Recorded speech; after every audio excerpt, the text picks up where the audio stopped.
Diablo 4 vs. Path of Exile, the retrospective.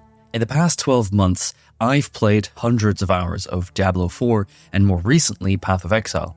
I started off as a big defender of Diablo 4, and in some ways I still am, but after playing Path of Exile, it's undeniable that there are some facets of Diablo 4 that are lacking. Today, I want to take a step back and talk to you about my experience with both in a constructive way, what I hope for the future of these games, and what makes these titles special to me in very different ways.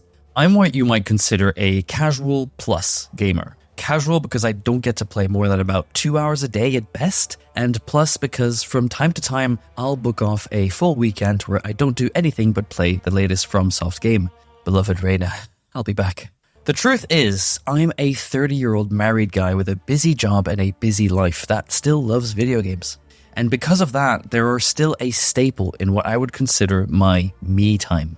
I grew up playing Diablo 2, and so when the announcement came that Diablo 4 was finally coming out and those first trailers dropped, I was hyped, to say the least.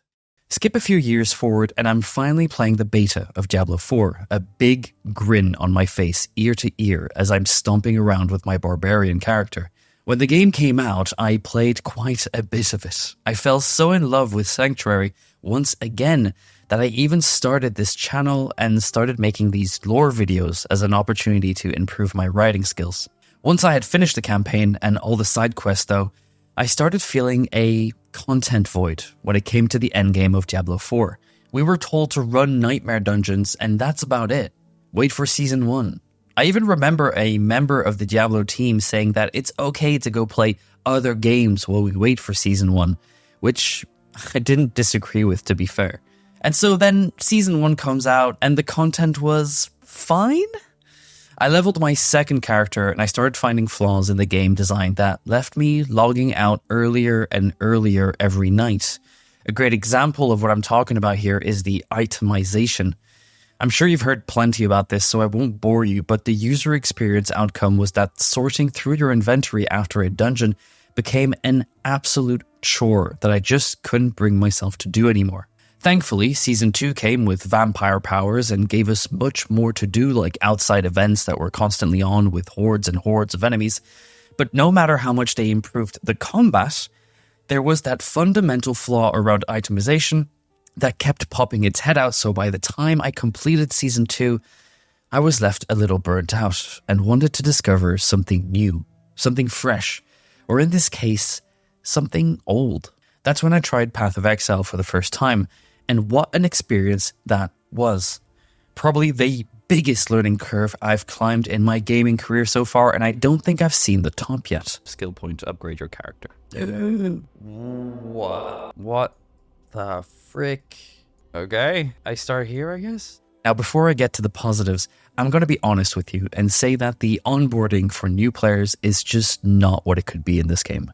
It's brutal, and how could it not be? After 10 years of iterative design, the game is a beautiful, complex, and bloated behemoth of ARPG mechanics that doesn't hold back from throwing everything it has at you. So much so that it's not hard to look on the internet and find that many people quit the game before getting to Act 2. And what a shame that is, because for those of us who push through and put in the time, Path of Exile eventually settled its massive bosom at the top of the rankings of all ARPG games for us. And I'm not sure what could roll it off.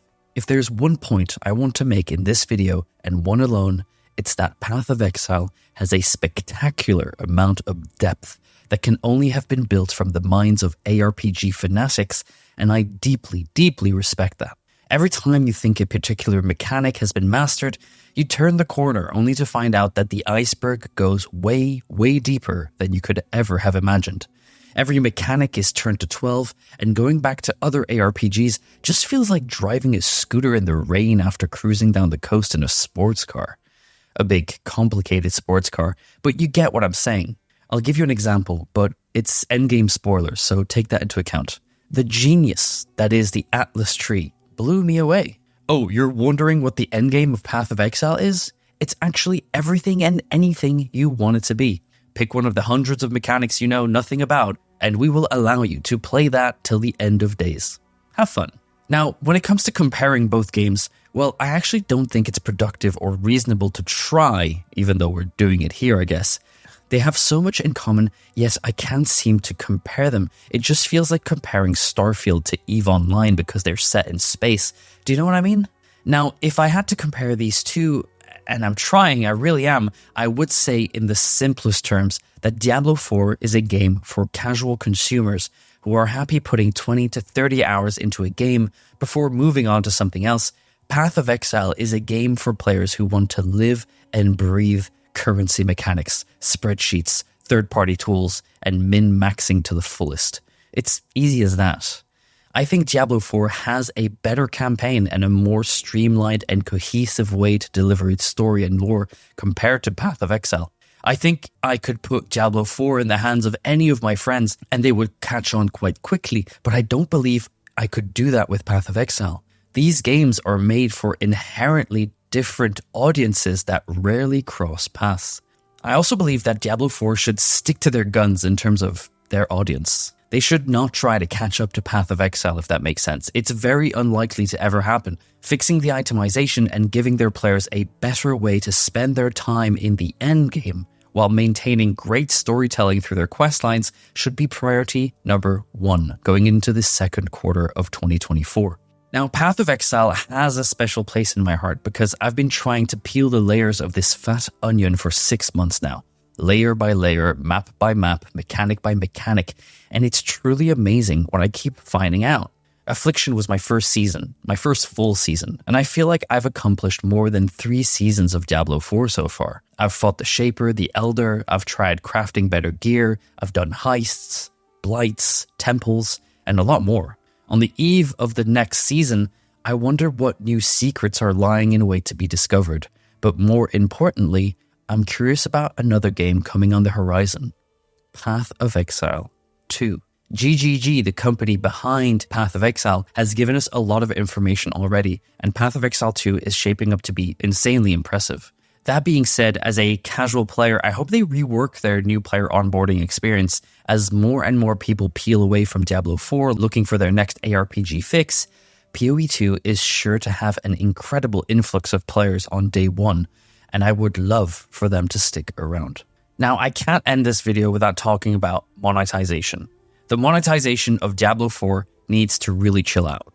It's a fully priced $60 game with an obscene microtransaction shop where nothing is under $20, especially not the armor set, which will put you back $50 or more. It's just too expensive, and if that's the monetization tactic, that's fine, but then the game shouldn't be fully priced to begin with. It should be free to play. When you see cheaper titles like Helldivers 2 release with a microtransaction store that features full armor sets for less than $10, I can't help but feel like maybe Diablo 4's microtransaction strategy is a little insulting. I can't seem to communicate that in any other terms other than the fact that it feels like they haven't earned my extra money yet.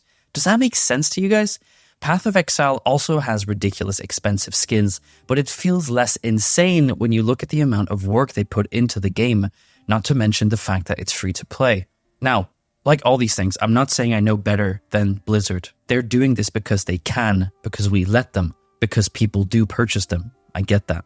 So with that, I do want to finish by saying that I love games, and I want all games to succeed and be great. I'm just not a hater. That's not who I am, and that's not what I want this channel to be. I'll continue calling out bad game mechanics and bad practices, especially when it comes to microtransactions, but I do want to say that I fully support the devs behind these games. They are the blood that flows through these games, and they make it special, so I want to give them my full support in any way I can. Anyway, it's been a tough year for the gaming industry, and I truly hope that the Diablo 4 team are able to fix the itemization and other problems so that when the Vessel of Hatred DLC releases in the fall, we can all jump in and have a great time. And when it comes to Path of Exile 2, I'm pretty confident it's going to be great. I'm curious as to what players will think about both games though. Maybe we should update this video in a year and see where we're at.